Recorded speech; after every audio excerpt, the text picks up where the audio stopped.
me great pleasure to first introduce Mr. Joichi Ito, who is a professor of practice in media arts and sciences at MIT, and he's the director of the media lab there. And then subsequently, I will introduce Dr. Patrick Lin, who is the director of ethics and emerging sciences group at California Polytechnic State University of San Luis Obispo.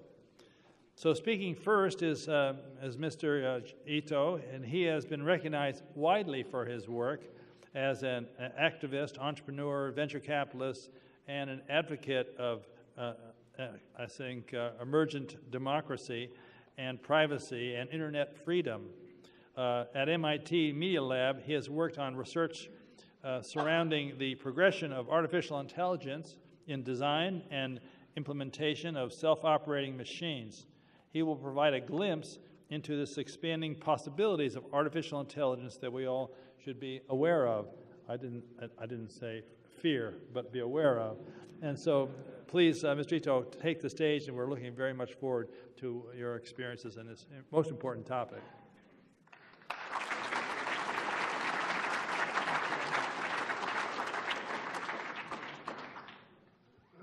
Thank you very much. So actually, the first part of trying to prepare for today's presentation was to think about the word autonomous systems. And last week, I was visiting the Catholic Church in Rome, and so autonomous took on a whole somewhat philosophical dimension, although the next speaker is actually a philosopher, so I'll leave the philosophizing up to him. But I wanted to start out with the fact that the word autonomous systems is what Marvin Minsky, who was at the Media Lab, would call a suitcase word, where it means so many things that it almost means nothing. But we kind of have to be careful about how we use the term, because it also has with it a kind of intention or a belief system. So I will keep coming back to that. But I wanted to start out with somewhat engineer's version of the definition, which is, I think, I'm not sure exactly of the epistemology of this, but it's related to, at least, if not a derivative of automation, which is a device or system that accomplishes partially or fully a function that was previously or conceivably could be carried out partially or fully by a human operator. So this is kind of what we traditionally think of as automation. And we think of autonomous systems that are as something that is highly automated in general. I got the idea from looking at and starting to try to understand the unmanned aerial vehicles, and the earliest sort of deployment was July 12th, 1849, by the Austrians, flying balloons holding explosives to attack Venice. This was an unsuccessful attempt on July 12th. August 22nd, there was a successful attack that sort of hypothetically caused the fall of Venice. But in a way, when we think of autonomous systems, you might think of something sophisticated like a self-driving car. But technically speaking, a balloon with a bomb on it is actually a form of automation or an autonomous system. And this slide I got from Al Romig, but this is sort of a military approach to thinking about autonomy in UAVs. And this is a very pragmatic approach, which is when you have a drone or some sort of remote vehicle, if it's human operated, that's a sort of remote control, direct control. And then the modern systems have a management by consent, where the system is coming back and checking with you. But with more autonomy, what you get is a system that comes back and asks you for exceptions. So this is sort of the human operator overriding the system if they think that it needs to be intervened on. And the way that the military looks at autonomous systems is as a great way to lower costs, because you can fly more vehicles with fewer people. So I think a lot of attention, a lot of budget is going into how do we create swarms, how do we create more and more autonomous vehicles that can work with fewer and fewer human operators. And this I think, is what many engineers think of when they think of an autonomous system. The National Highway Safety Administration has and this I think many of you will be familiar with, these are the levels of autonomous automobiles. So these are the level 0 and level 1 are what we consider regular cars, which is no vehicle control, machine control, and maybe some basic things like lane control. So that's considered level 0, level 1. Level 2 is when 2 or more functions are integrated, like detection and response. So this would be like the Guardian system that Toyota has, but this is a driver assist system. And then level 3 is when the driver can safely turn their attention away, for instance, on the highway or something like that. That's like the autopilot on a Tesla. And level 4 and level 5 are when you don't actually need the human anymore, and these are full autonomy. So these are levels of autonomy, and these are fairly specifically defined. And you have business plans of companies shooting for level 3, level 4, and when you look at this in sort of where the human and the machine is. These are slides from Iyad Rahwan's group, who is doing a lot of this work in our lab. But the Guardian Angel, which is a Toyota system, is basically a human driving with a machine looking over the shoulder of the human. And then the Tesla system was basically the machine driving with the human sitting there, supposed to be paying attention. And then you have Waymo, which is Google's system, which you don't actually need a human. Now, the part that you left is actually the really important point, because there are a number of us now working in the space of sort of ethics in this space, but we call this the moral crumple zone, because if you read the terms of service of Tesla, if you get in an accident, it's your fault. And even though there's lots of data coming in, even though the algorithms of the machines is there, and it could be that you're on some boring road where there's really no way that you could be paying attention if you weren't actually driving the car, the human is still responsible. And so the really important thing when we think about this sort of thing is where the responsibility goes and what is the incentive of the automobile company to try to leave the responsibility with somebody who, from an affordances perspective, really can't be viably expected to intervene. I would also point out in the previous slide we had the thing that said overrule or override. We have in medicine doctors having to figure out whether to override the diagnostics of a machine. You have this in automobiles. You have this, should pilots be allowed to override the autopilot? And this also presents a really interesting question, because it is a huge risk to override a machine and then be wrong. And also it's a huge cost of energy. And I would suggest that even the way we think about the design, where you have right now this kind of adversarial relationship between machines overriding humans, human overriding machines, and one company versus the person, I think it should feel more like somebody looking over your shoulder. Because humans don't know when they're going to be wrong necessarily. Machines don't know when they're going to be wrong. And this is just a hypothetical image, because I don't have clearance, I'm not in the military. But if you imagined that somebody was a drone operator and they were targeting something that looked to them, because they're from Pakistan, and that looked to them like a wedding when the machine thinks it's a gathering of terrorists, there should be some sort of intervention that the drone operator can say, wait a second, this looks to me like a wedding. Have you actually trained on a set of data that has looked at what Pakistan weddings look like? And if you did, does this still look like a group of terrorists versus a wedding? Right now, there is no mechanism for somebody along the chain to look over the shoulder of an algorithm and intervene. And conversely, if I'm doing something on email or if I'm doing something in my normal life, I'd love to have a computer looking over my shoulder saying, you know, you keep using biased language towards this gender. Do you know that? And that sort of intervention, I think, is much more interesting and appropriate than sort of this idea of a challenge and overrule kind of thing. And so this gets into sort of interface design, and we'll talk about a little bit of that later.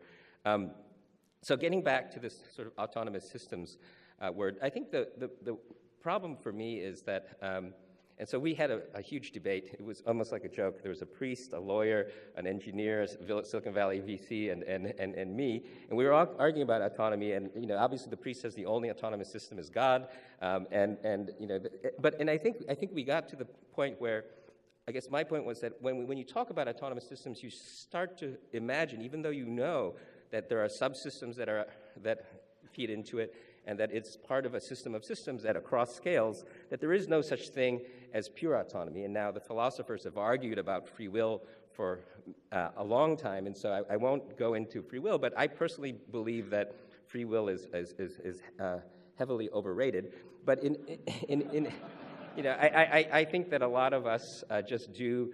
I mean, we have an endocrine system that creates feelings that then we try to process ways to sort of make those feelings happen. But in any case, I think that one of the problems is we tend to look at the objects in the system, these autonomous-like systems. The lawyer used the term autonomish, which I like. So I will call them autonomish systems. And I think people like to have a little problem in a single thing, like a robot or a drone, and try to solve that problem without understanding that, in fact, it's a system of systems. It's actually quite a complex system, and that looking at the specific object is often a very poor way of intervening or designing something that's useful. One of the interesting things is if you think about first principles. So until I just got in from Boston, and I was with a bunch of people who were channeling Adams yesterday. But if you think about the founding of America, that was an opportunity. I mean, obviously, they drew on principles from the past, but they were able to go to first principles and kind of start a system fresh. And you don't usually get a chance to do that. But the Founding Fathers created the Constitution to sort of set this country in motion. But once it's in motion, it's very difficult to go back and say, hey, let's redesign the system. Hey, this doesn't really work anymore. The political system doesn't work anymore. Let's pass this bill. When you have a complex system and a fast system that's getting faster and faster, and life was much more simple back then. You know, I think things moved more slowly. They weren't as complex. It was a smaller territory. There were less people involved. So what we have right now is something that was set in motion, if we just look at the government, by the Founding Fathers, but it's now this huge thing that's running, and we're trying to fiddle with this complex system as it's going. We'll never be able to go back to the day where we're starting fresh. So when you think about a system of systems, it looks like a complex adaptive system. And we have many complex adaptive systems. One that we're all grappling with right now is the climate. And as we know, as we try to attack climate problems, is that the answers are not that obvious. And a lot of the tools that we think about, like progress or growth, those are the tools that got us here in the first place. And when we start to think about how do we understand complex adaptive systems, things like evolutionary dynamics seem to be better tools for understanding complex systems than things that are traditionally in the domain of sort of product engineering or the design of simple control systems. This is Lawrence Lessig, and he wrote a wonderful book called Code. And one of the frameworks that he proposes is this idea that you have these four quadrants. He put law on top because he's a lawyer. I guess I would put technical architecture on top. But in any case, you have law, you have markets, you have norms, and you have architecture, which is the technology. And these four things relate with each other in how technologies get deployed into society. And this is, I think, a fairly interesting way to think about how you might design or intervene in the deployment or the nature of how a complex system like autonomy or AI might deploy in the world. So a great example is just this June, the German government created this report. It's very short. You should download it and read it. It's an ethics document on autonomous vehicles. So it states, for instance, that a car, when given a choice, can not discriminate against different age or any other sort of humans. So humans have to be prioritized above animals and things, but humans cannot be prioritized between each other. There are also a lot of things about data. So for instance, and this you can see from the German background, that there cannot be a situation where a central party can know where everyone in the system is, for instance, which will be very confounding to the architecture of some of the Silicon Valley autonomous vehicle companies. But they put a stake in the ground and said, here's how we would like autonomous vehicles to be in Germany. And this is an approach of starting from the wall. There are other ways, which is the technology. So this is Julia Angwin's work. She's a director's fellow at the Media Lab. But she published a paper a few years ago, I think 2016, which showed that the risk scores that were being used by the criminal justice system for bail, for sentencing, and for parole were biased against dark-colored people. And in fact, not even very good. It's like 60%, like almost a coin toss. But people were using these single numbers that were being produced to judges and prosecutors, and they would depend on these numbers as some sort of excuse, let's say, to make a certain decision. And this gets back to an opposite version of the moral crumple zone, where you have somebody who has the responsibility to make a determination, but is now depending on some sort of algorithm.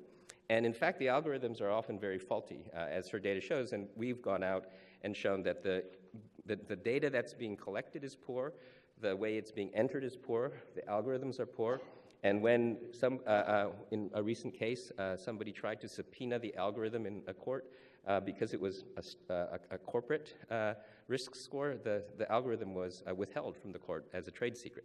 And so it starts to put into question, should these things even, and this isn't really even AI, this is just some basic mathematics of taking some numbers and doing a kind of causal predictive analysis on what is likely to predict whether your recidivism.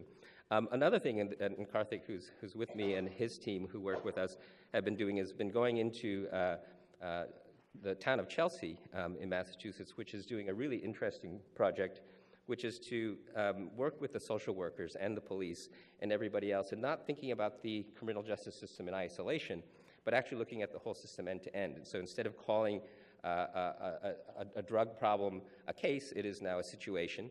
And instead of a person being a drug addict, is somebody who's suffering from addiction. And the first thing is to try to help the person. And the criminal justice system is just one of the tools that they have, but they have rehab and other things. And apparently the town was somewhat hesitant at the beginning of this experiment, but now they're all bought in. But the interesting thing is they're starting to collect all the data, sort of upstream and downstream, and starting to understand what sorts of, why things are happening. And so one of the things that Karthik's working on is trying to build in causal inference. So the thing that's interesting about, and this is one of the things that the theologians in Europe sort of flagged, which is if you have very good prediction, you are putting people into jail for correlation, not necessarily causation. Just because you were born in this particular zip code, you are statistically more likely to go out and commit another crime. So it has utility and makes sense to put that person and keep them in jail. But that's not really fair. And if you think about the whole system, how do we try to reduce crime? It's more important to understand which inputs actually are causing the crime, not just what things are correlating. And so a lot of machine learning right now is about correlation and prediction, which are really kind of snapshots. And it doesn't really have an evolutionary dynamics point to it. It really is just trying to solve a single automation problem rather than looking at the system and to see how you make the whole system better. And I think that this sort of systems thinking is tremendously important, but we've got this great tool now called deep learning, which we can shake at all kinds of things. But I think it's really important to understand that it's a very great predictive tool, but it's really not good for trying to understand the causality, which I think when we're talking about things like crime is tremendously important. At the Media Lab, we use a term called extended intelligence. And again, I think, we think words are important, and when you say artificial intelligence, again, you're pitting the machine versus the human. Well, I was going to say not so technical folks, but even some technical folks think of this scary super AI that's going to come out and either fight us or take us into this singularity of this transcendence. But what I believe, is that we already have what I would say is a collective intelligence, where we have academic systems, we have governments, we have corporations that are much, let's say, arguably smarter than the sum of the parts, and at least are more complex, and have a kind of automation already going on. Norbert Wiener said corporations were machines of flesh and blood. And I think corporations are a great example of a kind of automation that is really sort of like an artificial intelligence. And I think what's going to happen as we start to automate parts of our system, whether it's the automobiles or the risk scores or machine board members on companies, you will basically be supercharging pieces of a system that already kind of is up and running. And if you think about all the trouble we have regulating corporations, taking corporations, taking them to task, it's just going to get more of the same. I think it's like putting jetpacks onto everybody that's already involved in this complex dance. It's not, I think, and I'm going to be I'll try not to be regionally biased here, but I think some of the people who believe deeply in the power of autonomous systems and AI believe that somehow they will be so good at and so smart with enough data and enough computing power that they will be able to figure out all of the complexity. And they just need to get the algorithm right. And I think it comes from a couple of decades of people that kept saying, no, no, no, computers will never be able to figure that out, and then having the computer win. And so a lot of people see exponential curve, where I think it's actually probably the beginning of an S curve, but that part all sort of looks the same. And so I think what we're doing is we're going to be supercharging a lot of systems that don't work that well right now. And so my point would be we need to get our house in order before we turn the jetpacks on, and that the problems and the approach to problems, and this is hopefully some of the stuff that Patrick will cover, some of these questions are not new questions, and I think a lot of it is about how do we bring the philosophers and the social sciences into the conversation. One experiment that we did, this is again Yad Rawan's work at our lab, is he put up a website which is the traditional trolley problem. Would you sacrifice this passenger in order to save this many passengers? We collected 35 million events, which is, I think, the largest ethics empirical random trial that has ever been done. But a couple of interesting things come out. So it says people would bias towards saving children's lives above adults. So that then, when you put that against the German code that says you can't discriminate against age, well, that pits sort of the aggregate, at least, ethical sort of survey that we did against what the German government thinks is right. And another really interesting result was that most people believe that it's okay to sacrifice the passenger in order to save more lives. But the meta on that, they believe that morally that's correct, but they said they didn't believe the government should regulate that, and they believe they would never buy that car. So when you go back to that Lessig quadrant thing, the law, that's out, the market, that's out. So now you end up with norms, and it becomes somewhat tricky. Is if we all believe that's true, and let's just hypothetically say that's so, we can't depend on markets or the government. Then who do we depend on, and how do we make that intervention if that's really where we want to go? So intervening in complex systems is a tricky and a very perilous thing. I personally believe, and at the Media Lab we often use the term participant design. So we're all participants in a system, and if we modify ourselves and do things to ourselves, and if we are sort of humble participants in a system, one of our researchers, Kevin Slavin, used the term, we were both stuck in traffic when we were talking about this problem, so he said, oh, well, it's like you're not stuck in traffic, you are traffic. And I think the key point is to realize that you're not some objective third party trying to fiddle with the system. You are the system. And the way that you change it is you change yourself. You change your own institution. And so instead of telling other institutions what to do, maybe you should change your own institution. And if it does well, maybe other people will copy it. And it's a very different approach. And because I think a lot of academia is really about this sort of third person approach. And so that's one of the key components about intervening in complex systems. But also, when it's an adaptive system, it gets really interesting on where you should intervene. Andrew Fletcher, he said this in 1707. He was a Scottish lawmaker and writer. And he said, "Let me write the songs of a nation, I care not who makes its laws." Because you think that writing laws would be a great way to intervene in a system. But he realized, I think, that laws often persist longer than, songs persist longer than laws. Songs can change behavior in ways that laws can't change behavior. And songs are kind of aesthetic and an ethical system. And to me, I think about a lot of the movements that have sort of changed people's behavior in a nonlinear way. And they tended to have things like fashion and arts and song. And it's interesting also to reflect, because we're having this debate at MIT actually, about whether to include aesthetics in what we call design, yet another suitcase word. And so industrial design and design has really become somewhat synonymous with engineering in many ways. But it started out with aesthetics and sort of visual things. But I kind of think that it's coming all the way around, and you realize that one way to intervene in a system is through things like song, and it goes back to sort of loops back to the beginning of design. This is kind of a busy slide. You don't have to read the whole thing, but this is actually the 12 steps that Donella Meadows, who was a systems dynamics researcher at MIT who worked with Jay Forrester, but she had this wonderful thing, which is in increasing order of effectiveness, places to intervene in a complex system. So the place that we all go the most, which is also the least effective, is constants and parameters. And then you get to things like the length of the delays, the rules of the system. But the most effective but the least used are things like the goals of the system, the mindset of the paradigm, the power to transcend.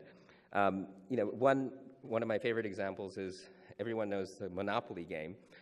Well, it turns out way before the Monopoly game, in I think it was 1905 or so, there was a game called the Landlord's Game. It was by the Georgians to try to teach the risks of capitalism, the risks of rent. And it was to teach kids how terrible the capitalist system was and how capitalism would drive everyone bankrupt. And then Parker Brothers didn't really change the rules. They just changed the goal to, you are now the capitalist trying to drive your friends bankrupt. And so, and my only point about that illustration is that, the rules are probably less important than the goals, but the goals are often created by the mindset or the paradigm. For instance, a paradigm of more stuff is better, growth is good, progress is, and this is another thing that Norbert Wiener talked a lot about, is just progress is in any case an ultimate good, and I think these are things to question. And so, if you boil down the last 3 points in her slide, when you intervene in the system, first, are the goals the right goals? Going all the way back to, let's say, the risk scores, is the goal to accurately figure out how to punish people efficiently? Or should we think about, why do we have the criminal justice system in the first place? Are we overweighting punishment over rehabilitation? Are we thinking about the system entirely? Should the educational system and the criminal justice system be thought about in the first place? So going to first principles, are the goals correct? But the goals are set by a lot of the mindset of the paradigm. So is financial metrics the best way to measure the value of things? I actually literally heard somebody in New York recently tell me, how can he be smart? He's not rich. And so, I mean, the fact that we can say things like that, I think those are problems with the paradigms that we have. But I think the last part, which Megan snuck me a picture of a slide of a previous speaker, which actually I think dovetails with this, is the power to transcend paradigms. So I think engineers tend to focus on solving problems, designers resolving problems, and we let the scientists and the artists play in the domain of questioning. And I think it's really important to be able to question the system, even as an engineer, and even as any participant in the system. And I think one of the biggest problems with automation, machine learning right now, is we create these models, we deploy the models, and the models are a snapshot of what we think is correct based on old data, based on the paradigms that we have, but we really don't have a mechanism to question along the way, whether you're a judge questioning a risk score, whether you're a car driver questioning the road that your navigation system is telling you to do. I'm sure you've all been frustrated by the inability to feed back into the model that is trying to tell you what to do or do something to you. And if you think about the system of machines and corporations being much more two-way, and the ability to send questions up the system just as much as they're sending answers down to you, I think you would come up with a much healthier, complex, self-adaptive system. And I don't blame us, I'll put myself in your category, us engineers, because I think engineering has been a lot about control and about creating systems that work. But when it's a complex, self-adaptive system, I think you need to throw a bunch of questioning in there in order to make it work in a healthy way. Thank you.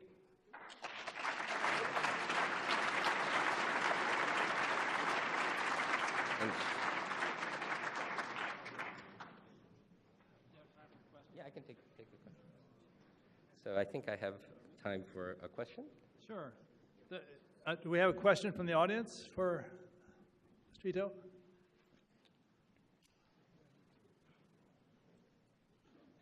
Looks like you're perfectly clear. Okay, thank you. Thank you very much. Thank you very much indeed. Good to go, right? Very, very, very interesting. Very interesting.